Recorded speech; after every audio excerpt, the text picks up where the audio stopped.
J'espère que les athlètes que vous avez rencontrés, car Julia Livage ne se refuse rien. Elle va à la rencontre des athlètes de solides gaillards, plutôt bien de leur personne. Et vous êtes allé, Julia, bonjour, vous êtes allé à l'INSEP, où s'entraînent nos champions d'athlétisme avant le grand départ pour Berlin, parce que c'est là que vont se dérouler les championnats d'Europe d'athlétisme. Alors l'INSEP, déjà. L'INSEP, c'est quoi? Institut national du sport, de l'expertise et de la performance. C'est l'école des champions, tout simplement. C'est-à-dire que ce centre de formation d'excellence, c'est un peu le Graal pour les sportifs de haut niveau, pour s'entraîner, pour apprendre et pour se performer, entre guillemets, autant pour l'équipement que pour les coachs et aussi que pour la formation. Et justement, on parle de formation tirée aujourd'hui parce que elle n'est pas que sur le terrain, cette formation. La vie d'un sportif, aujourd'hui, elle est extrêmement exposée. C'est-à-dire qu'on l'a vu avec la Coupe du Monde ou même avec les JO, d'un seul coup, ces sportifs, ils sont scrutés, ils sont observés, ils sont surveillés. Et sur les réseaux sociaux, ils deviennent extrêmement sollicités. On va relire, on va relayer, on va reprendre leurs propos, alors que quelques jours avant, leur nom était encore inconnue du grand public. Eh bien, l'INSEP, elle va sensibiliser ces sportifs, elle va les former pour qu'ils puissent se familiariser avec certaines notions et surtout avec ce qu'il faut faire et ce qu'il ne faut pas faire, parce que ça change beaucoup, ça va changer le rapport avec leur public. D'un seul coup, ils peuvent répondre aux gens. Certains peuvent se perdre avec les réseaux sociaux et dire des choses qu'il ne faudrait pas dire. C'est formidable, ça. Je savais pas. Ça va changer énormément de choses aussi, Thierry, avec les sponsors, avec les équipementiers.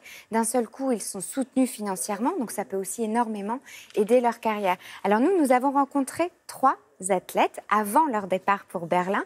D'abord, Stuart Dutambi, qui est champion 4 fois 100 mètres et 200 mètres, Harold Correa et Stella Akakpo. Ils nous expliquent comment ça se passe. Regardez. Acte 1, scène 1, première. Je m'appelle Stuart Dutambi. Je suis spécialisé dans le 100 mètres, 200 mètres et 4 fois 100 mètres. Je m'appelle Stella Akakpo. J'ai 24 ans. Je fais du 100 mètres, du 200 mètres et du 4 fois 100 mètres. Je m'appelle Harold Correa. Je fais de l'athlétisme depuis 10 ans maintenant. Je suis pour la 4e fois champion de France cette année. Ça a tout changé, les réseaux sociaux. On l'a vu avec la Coupe du Monde de foot. Rien ne reste entre eux. Tout est diffusé, tout est partagé. Les athlètes passent de l'anonymat à une certaine popularité rapidement et il faut les former à ça.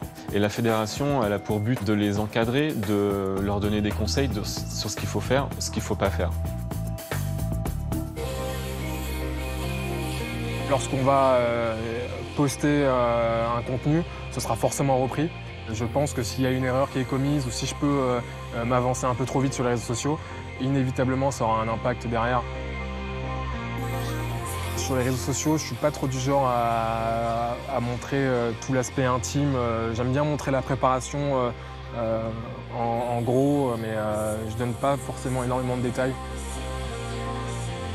J'arrive à trouver beaucoup plus facilement des partenaires. Ces partenaires vont m'aider à financer par exemple ma saison, à indirectement participer au développement de ma communication, de mon image.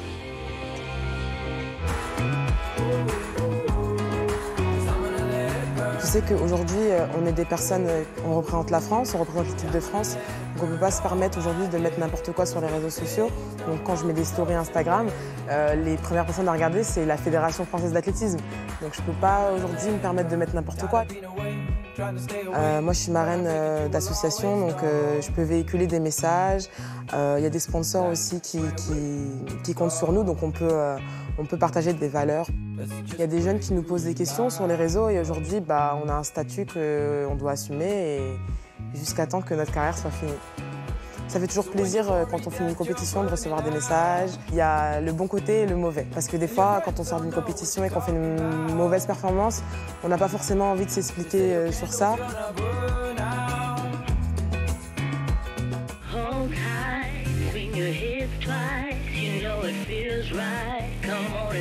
Je publie essentiellement des contenus sur le sport, sur ma vie de sportif et sur ma vie de cheminot aussi. Par rapport à mes concurrents, je dirais, j'évite quand même de trop me livrer. Depuis ma participation aux Jeux Olympiques, je suis un peu plus observé et les équipementiers au jour d'aujourd'hui sont très attentifs à ce genre de choses parce qu'on est évidemment des athlètes mais aussi des communicants pour eux.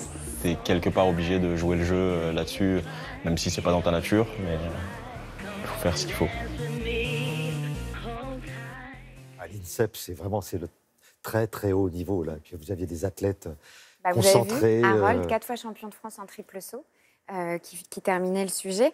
Et Stuart, que vous avez vu au début du sujet, il nous explique l'impact que ça peut avoir, par exemple, d'être soutenu par certains équipementiers. Je ne vous parle même pas de vêtements. Par exemple, il nous expliquait qu'en diététique, aujourd'hui, il était soutenu par un sponsor et qu'il voyait le résultat sur la piste dans ses performances. Donc, vous voyez à quel point le fait d'avoir été vu, d'être lisible sur les réseaux sociaux, va l'aider dans sa carrière à être mis en contact avec des gens qu'il n'aurait pas sollicité et aidé autrefois. Bon, les championnats d'Europe d'athlétisme, ça commence lundi sur France Télévisions. Et évidemment, ne ratez pas ça, ça va être superbe. Du 6 au 12 août. À tout à l'heure, Julie.